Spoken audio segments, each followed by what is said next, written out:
name's Justin, and we just bought this house not too long ago, and we realized we had to replace all the appliances, all over about 15, 20 years old. One of the biggest things was having to replace the dishwasher. If you look in here, normally you'll have a dishwasher, and our old one had some attachments that attach to the top, and there's a little strip of wood. Some of the newer ones may be slightly bigger. What I had to realize is that I had to use what's called an oscillating saw in order to cut that little strip out. You have to look at your cabinets when you're installing these though, because if you have a piece of cabinetry that's only a sliver wide, you don't want to cut that piece out, and you actually want to try to see if you can find some other alternative of installing it, because that piece may not be mounted very well. However, if you have a big enough cabinet like this one, you know it's going to be glued to the bottom side of the granite countertop, you can safely remove it. These newer dishwashers have a side mount. They're side mount capable. So what you can do is, instead of mounting to the top, where I had some clearance issues getting the dishwasher in, I was actually able to mount on the side.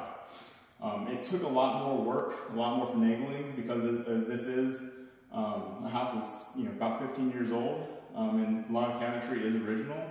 So I had to cut down a piece of strip of wood and actually stuck it back in case I ever needed it again for whatever reason. That way I can still get the dishwasher under there, be able to level it out, and then once I had everything attached in, it's good to go. One of the more important things when you're doing this is make sure you do have your power disconnected. So I turned off that breaker box, and also the water disconnected. I did a water pressure test on it to make sure that all the fittings were connected right before I slid it back in.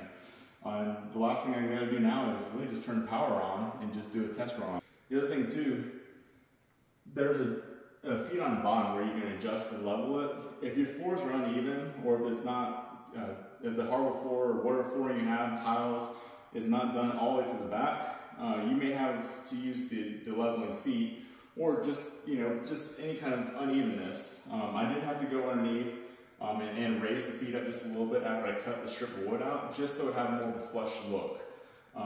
I couldn't go up too high because I was having clearance issues. It was about a ½ inch piece of wood in there.